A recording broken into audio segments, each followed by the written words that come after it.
everybody, and welcome back to my channel. If you are new here, welcome to our channel. My name is Maddie, and I currently have a son who is about 3 weeks old, and I kind of wanted to make this video to help out all the other moms going through all of this first time motherhood.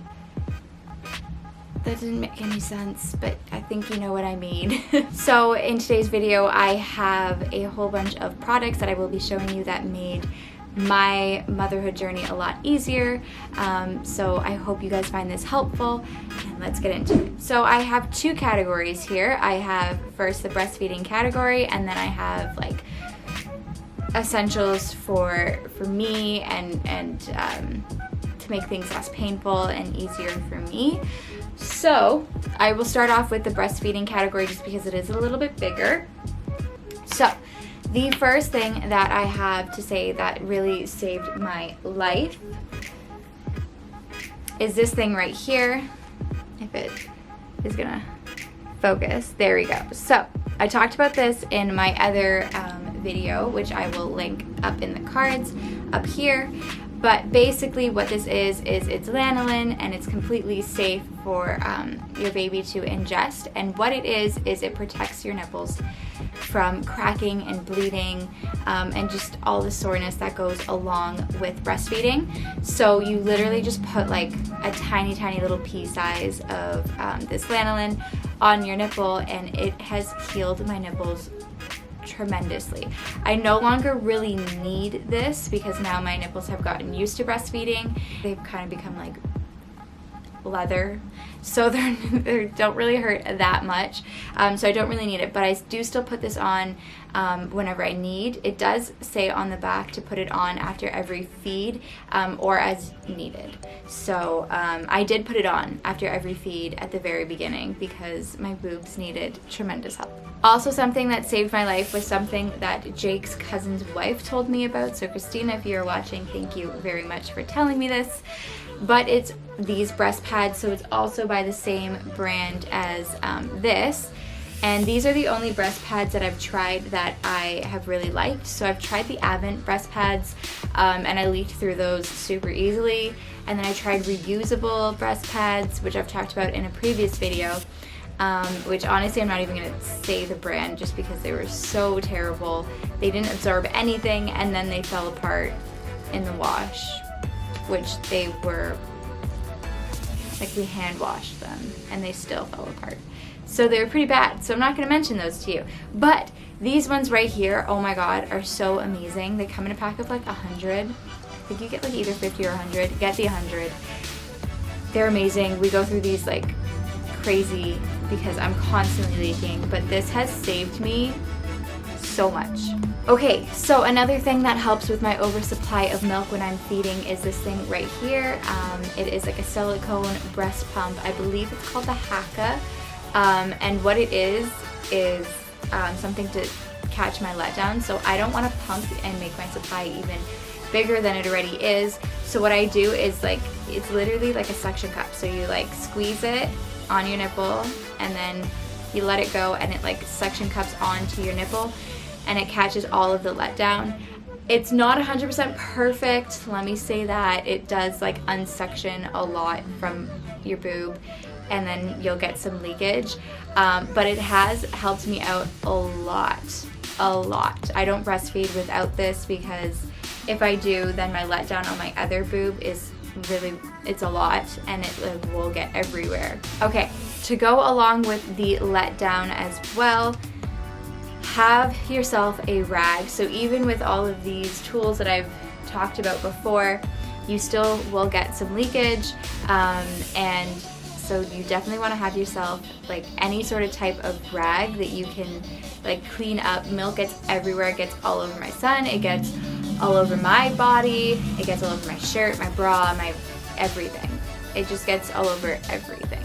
So make sure that you have yourself either like a blanket that you want to put down like underneath you, or like have yourself a rag like super handy that you can just help wipe up. Okay, so I have been introducing the bottle to my son just because I feel like it helps a lot, and he's able to get a more calm and bigger feed. So I do pump because I do have an oversupply of milk, so I don't need to be doing formula. So I pump, and the pump that I have is just this Avent pump right here.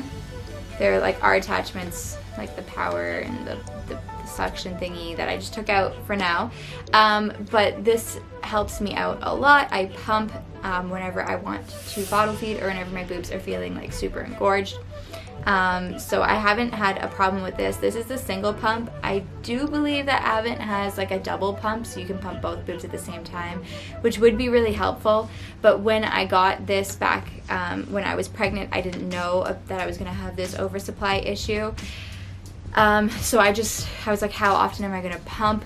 So I just got like the single pump, and when I'm pumping on one boob, I'll like have my handy dandy Hacka on the other one catching the letdown. And then in total, I believe I can like produce, I think like 5 or 6 ounces, which is crazy because my baby only needs like 2 to 3 ounces. And then to catch all the, or not to catch, but to store all of the milk for when I need a bottle, but also when there's like a crazy amount of oversupply, I don't just want to pour my milk down the drain. I have these. So these are from Avent as well. Everything I did basically is from Avent, and they're just like little storage cups. They hold 6 ounces each, I believe, and yeah, I already have some milk in there. Yum yum. And yeah, so I just like pour my milk in here and then I store it. For those of you who do not know, milk can stay out at room temperature for I believe 3 to 4 hours. It can stay in the fridge for a week, it can stay in the freezer for 6 months, and it can stay in the deep freeze for a year before going back. So that concludes it for the breastfeeding portion of this video. Next, I'm going to go into my recovery and things that help ease the pain for me. So when I first got home and in the hospital, I used these bad boys. So these are the Depends diapers.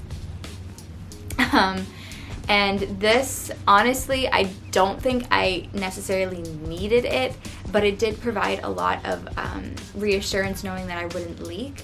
So what I would do is I would keep this on and wear it as sort of like an underwear, and then I'd put the pad, like the biggest maxi pad, inside of this. And then when I would change it, I wouldn't change my diaper every time, but I would just like take off the pad and change the pad.